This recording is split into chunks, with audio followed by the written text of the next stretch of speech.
set, biar.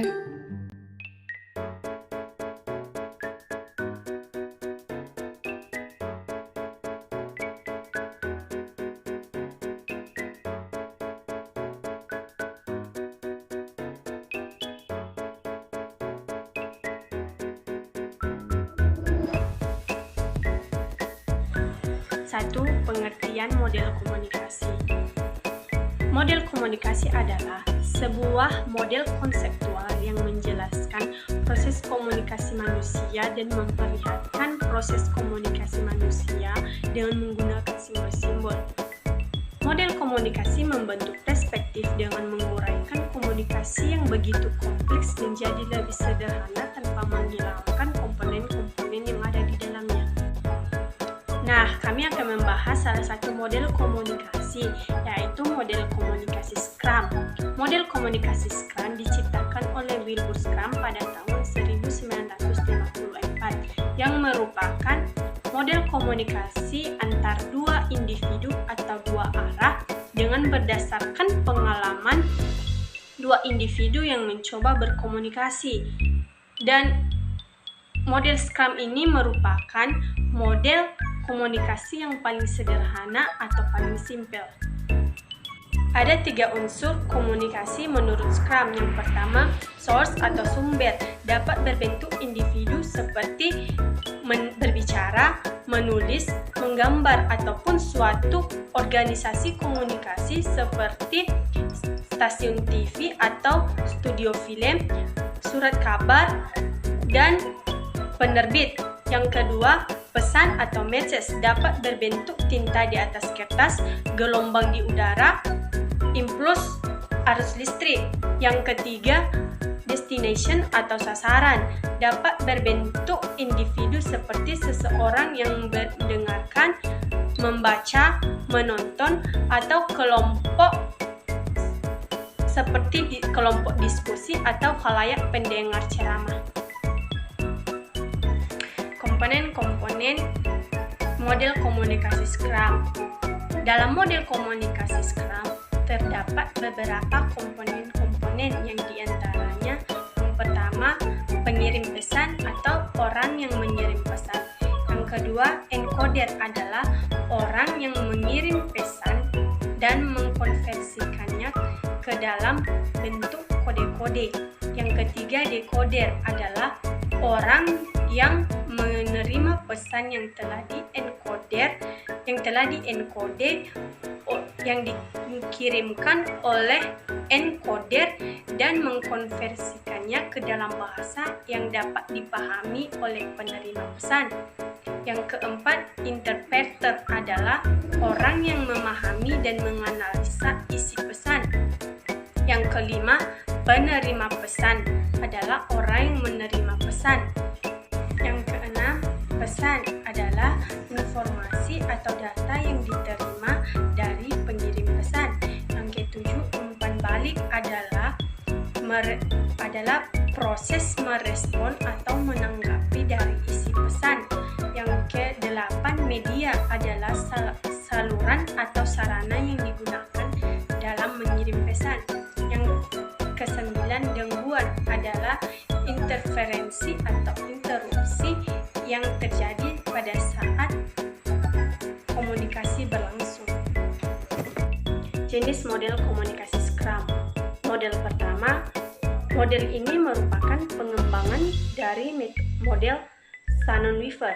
Scrum menekankan komunikasi sebagai proses yang memiliki tujuan untuk membangun kesamaan antara sumber dan penerima pesan.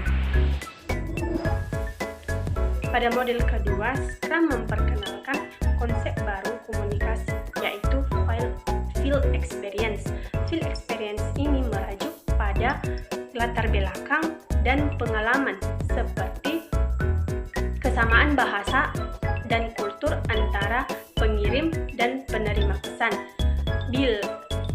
Bila kedua lingkaran memiliki wilayah bersama yang besar, maka komunikasi sudah dilakukan. Pada model ketiga, seseorang adalah penyampai dan penerima pesan. sebagai interaksi antar kedua pihak yang melakukan fungsi encoder atau menyandi, interpreter atau menafsirkan, decoder atau menyandi balik, mentransmisikan dan menerima sinyal, serta ada konsep umpan balik atau feedback.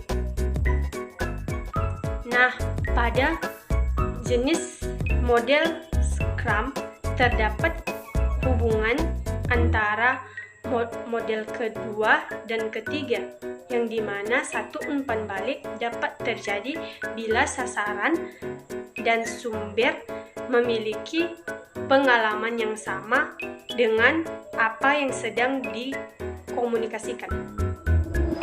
Semakin luas ruang lingkup pengetahuan yang sama, maka semakin mudah pula komunikasi akan terjalin. Contoh sederhananya, perbedaan bahasa.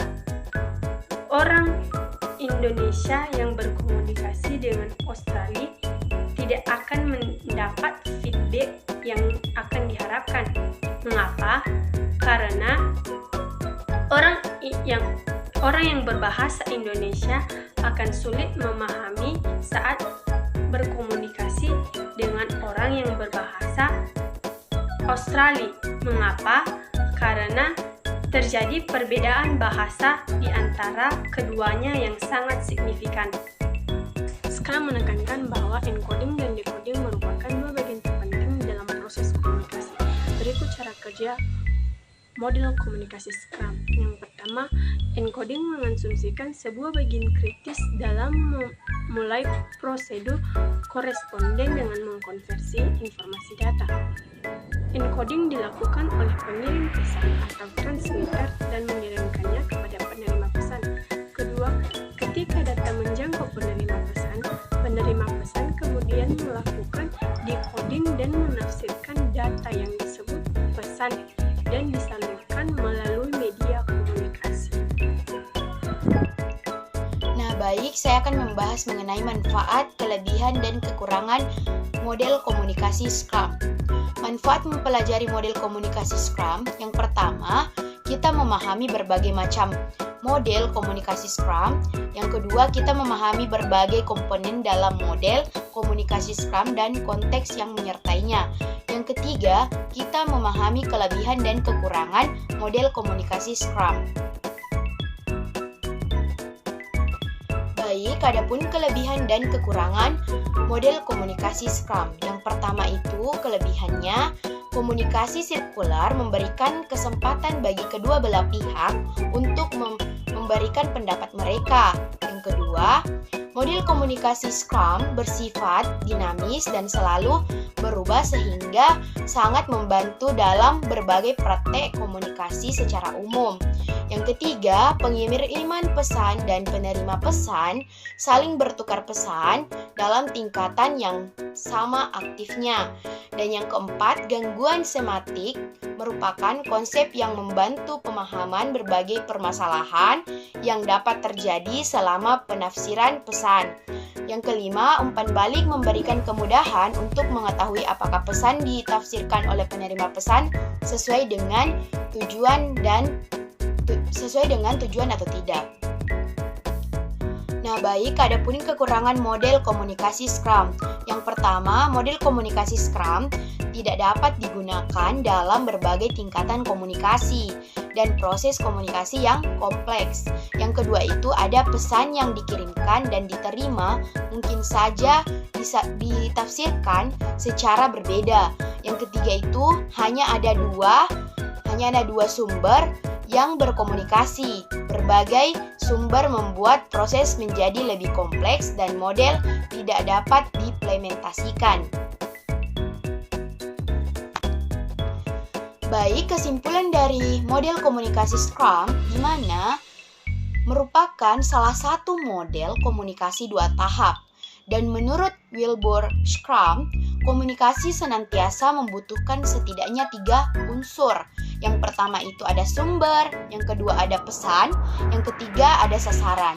Dan model komunikasi Scrum ini memiliki manfaat juga serta kelebihan dan kekurangannya. Jadi jika kita mengetahui model komunikasi Scrum ini, tentu kita akan lebih mudah mempraktekannya. Jadi itulah presentasi dari saya. Wabillahi taufiq wal hidayah. Wassalamualaikum warahmatullahi wabarakatuh.